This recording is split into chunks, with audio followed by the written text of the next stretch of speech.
Hello, my fellow comic book collectors. This is part 12 of this unboxing, and we got all of these slabs to go through. We're going to start at the top and work our way through, see what's inside. I have no idea which boxes are what, so it'll be fun. We'll see what's inside. This one's taped a bit. Looks like I thought I had gotten it all loosened up, but I guess not. Okay. We're going to start out with a Bronze Age book, I believe. I believe it's Bronze Age. Or maybe it's Copper. Probably Copper Age, actually. This is this is actually a book I already own. But I always wanted to have this book as a slab. And they just happened to have it really cheap. I just bought it because it was really inexpensive. I basically, for the cost of the slab, it was like 30 bucks. So it's Teenage Mutant Ninja Turtles number 8. I always like the cover. It's a Cerebus cover and Ninja Turtles crossover. And then it's a wraparound as well. So I don't know why, I always liked this cover. I always thought it was cool. These early Teenage Mutant Ninja Turtles I think are pretty cool to get. And I've been trying to get a complete collection of the first series of Teenage Mutant Ninja Turtles. This is from 1986 from Mirage Studios. It is a Cerebus appearance, wraparound cover, Kevin Eastman's story, cover and art, Pierre Laird's story and art. David Sim as well is involved. So lots of people involved, famous sort of for their anthropomorphic characters, both David Sims and Peter Laird and Kevin Eastman. They're sort of the three top guys for those characters, and then Stan Sakai, I guess, would be the other one. But yeah, so just a great number of people involved with this, and really cool book. What else can I say? It's a cool book. Yeah, so I'm quite happy to have that, and it's not a 9.8. But it is it's a high grade book. Sometimes I like to buy 9.4s rather than 9.8s because often you get better value with 9.4s. They look as nice as a 9.8, but then they're not nearly as expensive. They're usually like a fourth of the price of a 9.8. So you get the same appeal without the same price as well. Maybe not as good of an investment, but definitely I just like it as a price range. Okay, this next one, I actually liked the TV series or movie or whatever it was for this book. And actually this is a 9.8, and it just happened to come up on a My Comic Shop auction. And a lot of the time I get questions in my comments from my Q&A where people ask me, do you like manga or do you like anime? And I do. I actually watch a lot of anime. And I enjoyed this series. This is Crying Freeman. So just Crying Freeman number 1. And it says, first appearance of Mr. Yo and, wow, I can't read, Emo Hino. So just a really cool book, Crying Freeman. Yeah, just a kind of fun one. I'll show you the back as well. So yeah, there's a bunch of anime. Whenever I can find like the first appearances from anime shows that I like, I always try to pick them up. And this one just happened to be at auction. I was like, oh, hey, I remember that show. So I decided, hey, why not? And it went way below what it should have. I think I got it for basically what a 9.4 would have been, but it's a 9.8, white pages, so pretty cool. So I was quite happy about that. That was in the My Comic Shop. I think it was like their Prime auction or something, one of their bigger auctions.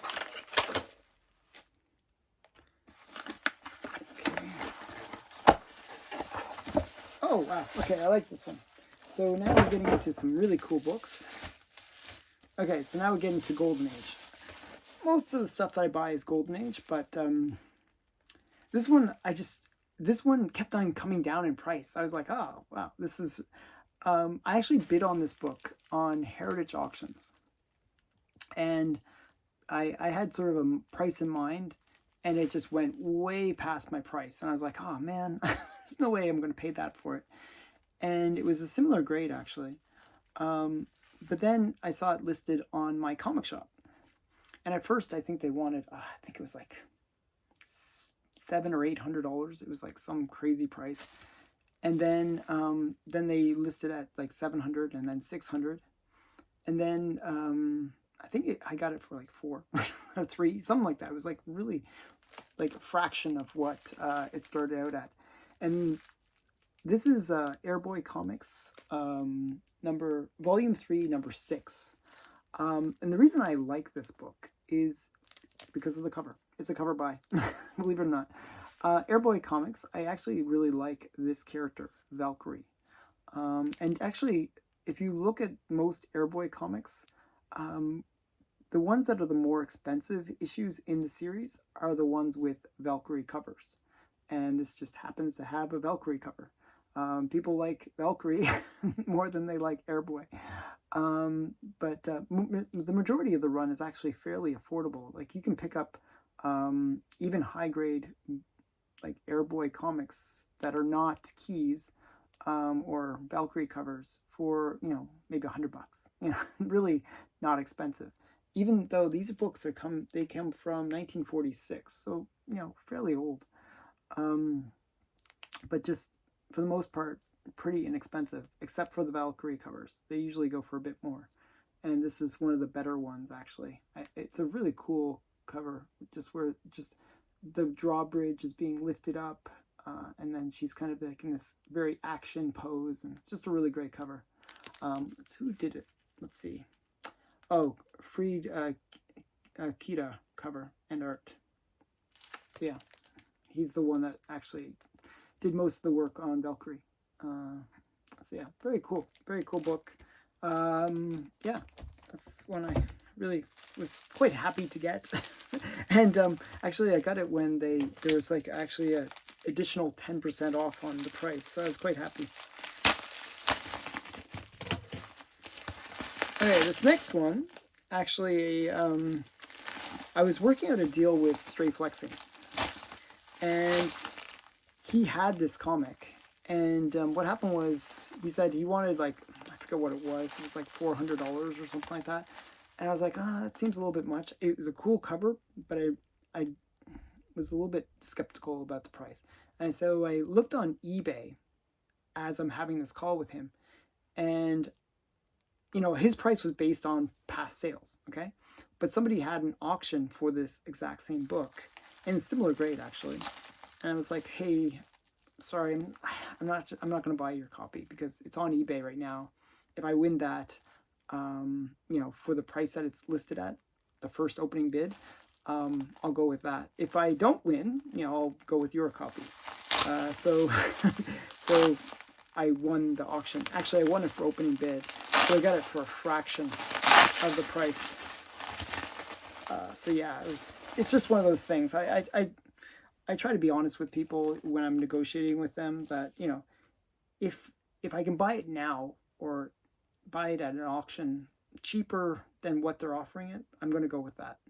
I think if you're honest with people and sort of say up front that, hey, I'm going to go with the best price, you know, it's only fair, right? You know, and I let him counter if he can, but he said he really couldn't counter, so you know, it is what it is. So this is the book that basically I got. This is another series that actually very inexpensive for the most part. This is Shadow Comics, Volume 4, number 12. Let me just take it out of the plastic so you can see it a little bit better. I don't even know why they taped it up the way that they did. Okay, one sec here. Let me take it out. So Shadow Comics. And for the most part, again, a lot of very inexpensive covers in this series, or issues in the series. There are a few that are expensive, and this is one of them.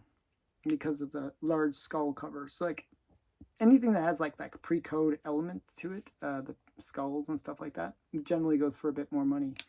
So yeah, this is, I actually like the Shadow. I always thought the Shadow was kind of fun character, kind of cool, but very underappreciated. Like, as I said, most of the books go for very inexpensive, even though this is from 1945.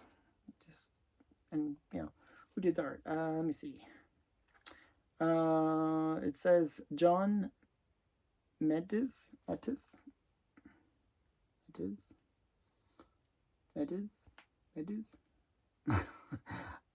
Medes art. So very interesting. Yeah, I was quite happy to get that one, and I got it, as I said, very good price on it, like exceptional.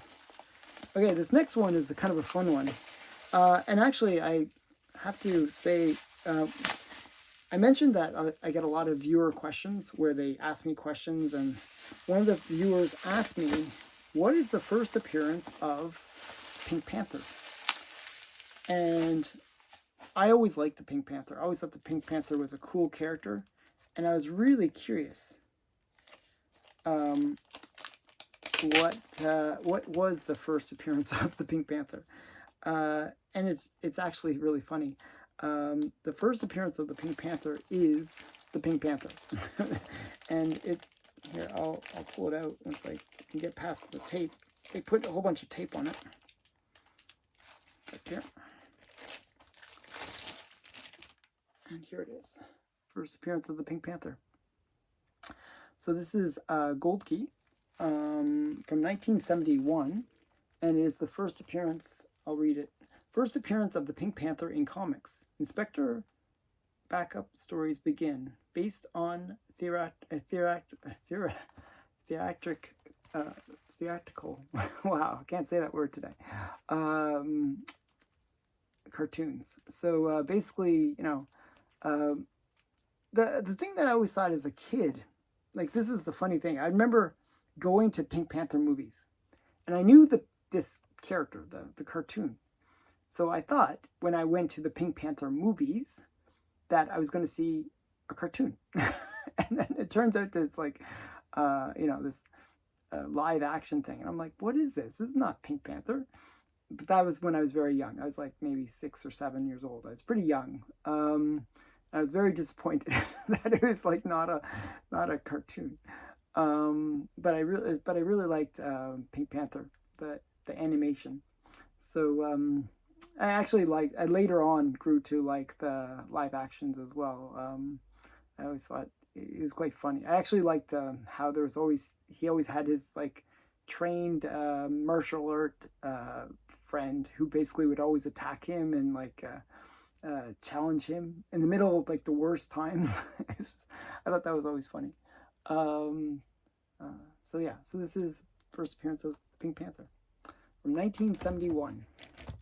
I was actually surprised. I would have thought it would be earlier than that, but that's the first appearance in comics. And I need my knife for this one. Okay, this one has a lot more bubble wrap than I expected. Okay, so this one is really well wrapped. And, oh, it's a good one too. Okay. So another one of the crime series that I've been collecting and trying to get the whole run of is Crime Mysteries. So this is Crime Mysteries number 8. And this is actually an homage cover to, I forget what it's homaging, Champion Comics number 10. And which is a classic cover. I think it's like the Blue Beetle or somebody jumping through a wall or something like that, or a window or something, to try to rescue the girl. And I think it's like a stick of dynamite is going to go off. Similar idea. So yeah, this homages it basically. So Crime Mysteries number 8. It's just a really great cover. Actually, let me take it out of the plastic and let me show it a bit better. Okay. You can see it's actually quite nice. Presents really, really well. So this is doesn't actually say who did the cover, but it's probably Mike Esposito, would be my guess. I'm guessing. Like, that's one of the artist names that is on it, so I'm not sure. But I think it's really, really cool cover. Chilling Tales of Crime and Terror. So yeah, Crime Mysteries number 8.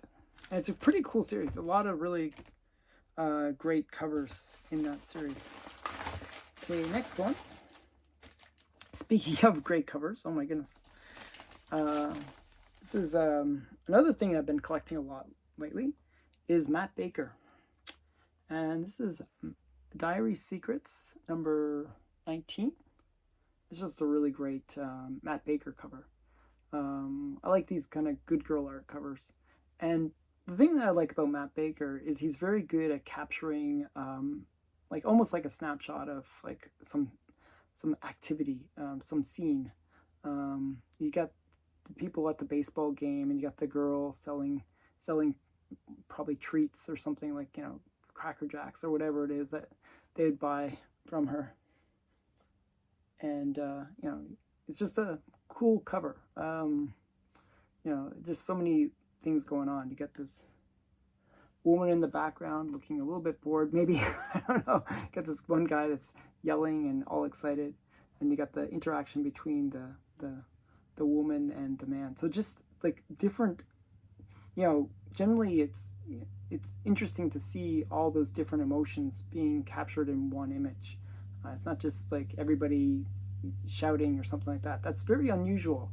Like often if you look at like covers where they have many characters, they're all in step. They're all like in the same emotion. Well, in this, it's not that way. It's like they're all like doing different things. There's all different motivations behind the people. And I think that's interesting for an artist to choose to do that. So it shows that a lot of thought went behind creating this cover. So that's one of the reasons why I think Matt Baker is a really brilliant artist. So yeah, so that's from 1953, St. John Publications. Okay, next one. Oh, last one, actually. This is the last one for this unboxing. And these last few unboxings, I'm going to kind of do a little slower in terms of showing lots of books. It's not going to be a lot of books every time. It's going to be just a few books, more detail about them. And this last one is actually a pretty great one to end on. It's not a high grade. You can see, I mean, it's got this big stain on it. And I think the reason why it is low grade is if you have a comic where it is highly damaged, like this is kind of a pretty major damage, it will get that 0.5 grade. I wonder if this could be even cleaned.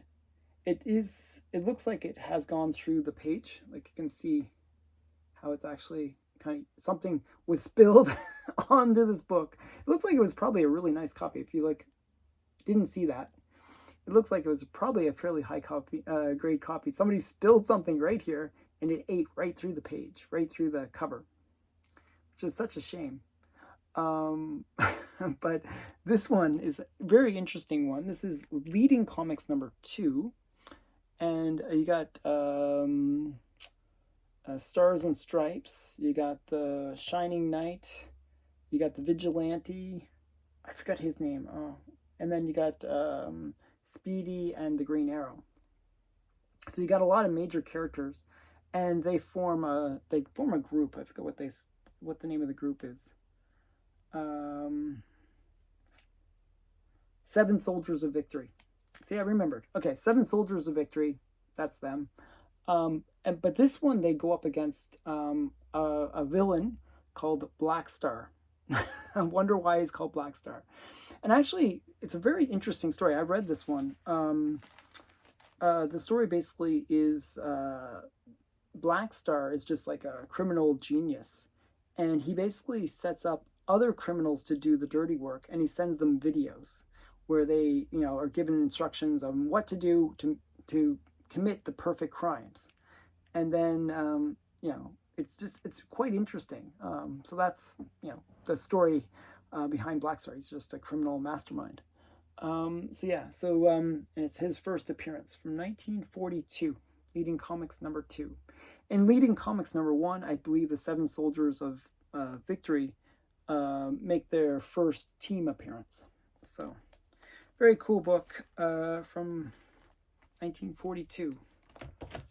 So, lots of great characters in that one.